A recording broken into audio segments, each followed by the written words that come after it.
about it, our whole life is shaped by decisions. That's what we've talked about today, right? But there's 3 decisions you're making every moment you're alive. And the way you make these 3 decisions shapes your destiny. First decision we're all making every moment is, what are you gonna focus on? What are you gonna focus on? And I realized that my father's life and my life ended up very different because we made that day 3 decisions very differently. He decided to focus on the fact that he has not fed his family. And the second question you gotta decide, every moment you're alive, including this moment, what are you gonna focus on? The second question is, as you're focusing on, what does this mean? What does it mean? And the bottom line on meaning is, if you think about it, you get to make up the meaning, and most people pick the worst one, don't they? That the worst day of my life had actually been the best day of my life. Because if I hadn't had that experience, I wouldn't be here today. And now because of that, I get to live this life. And I have the desire and the drive and the want to give it this way. And so I really realized that the worst day was the best day, and that was God's gift. The gift wouldn't have been there, it would have stayed. You want to change your life? Figure out how your worst day was your best day. You'll change everything, because it is if you look for it. If you find the deeper meaning, it is. There's something in you that wouldn't be there without it. The second reason is I'm going to recruit your soul. Not for your money or business. I want to recruit you in this action going to make a difference. I want to recruit you for you, because I know if you go do a few of these things, you'll get hooked and you'll make it a ritual and change your life. Whatever things you do in your life, this is what it's really about. All of you have targets, things that you're after. If you're gonna get a new result, if you're gonna grow your business, if you're gonna be able to support your mom, if you're gonna get rid of the anxiety, if you're gonna be able to overachieve and not have all that fear inside of you, you obviously need to get a new result. You're gonna have to get new action. We all know that. You don't get new results with old actions doing the same thing. Exactly. What human beings can do, this is a human being, believe it or not, I majored in art. What human beings can do is amazing. What they will do is usually disappointing. It's not because we're not capable of it, it's because we don't have new actions because we get in certain emotional states that dominate us, like anxiety, like fear of failure, right? Like the fear of the loss of your mother as an example. So if you're in a state of fear, you're gonna behave very differently and get very different results, that's what that means right there, than if you were in a place of being courageous or bold or warm or connected or playful, any of those. So the most important key to changing your life in any situation is to change results, you gotta change behavior, but to change behavior, you gotta change the emotional state you're in. Now, how do you do that when you don't feel like it, right? Or it feels overwhelming? There are 2 ways, and I've done this with the greatest athletes in the world. I've done this with 4 different presidents of the United States. I've done it with billionaire clients. All you have to do to change your state is not try to think your way there, like I'm happy, and do a bunch of affirmations. Your brain's gonna go, BS, you are not happy, right?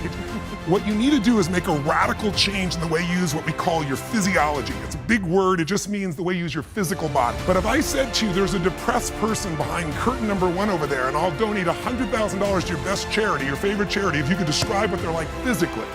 Tell me what's their posture like if they're depressed. You tell me. Slumped over. Slump. Where's their head? Where's their head? Down. Down. Are they breathing full or shallow? Shallow. And are they talking really fast or more slow? Slow. Loud or quiet?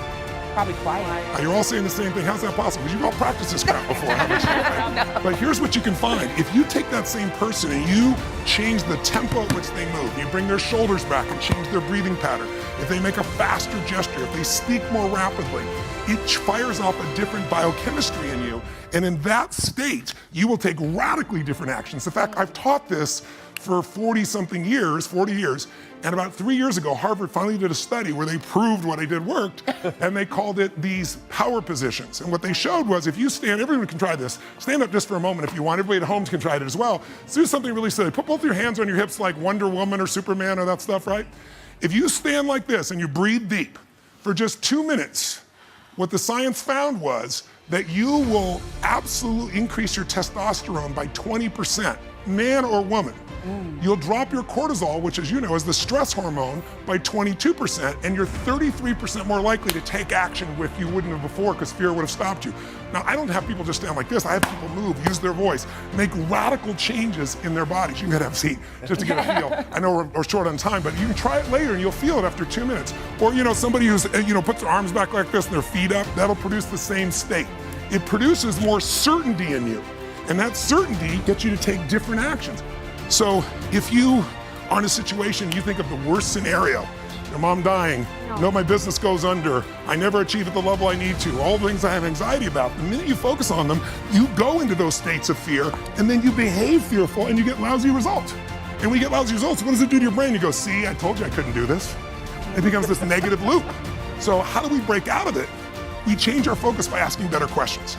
Everybody in this room can try this. Just right now, answer this question in your mind. What is it in your life that you're proud of? If there's something you could feel really proud of right now by focusing on it, your children, yourself, something you accomplished, you did, how many can think of something you could feel proud of? And I don't mean fake pride, ego pride, like where you're making things up. I mean, well, you really did something you're proud of. Good. Right now, close your eyes and focus on how it feels when you're really proud. Focus on that moment you're proud of.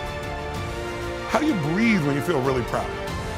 And if you're a little kid, what happens to your face when you're really proud?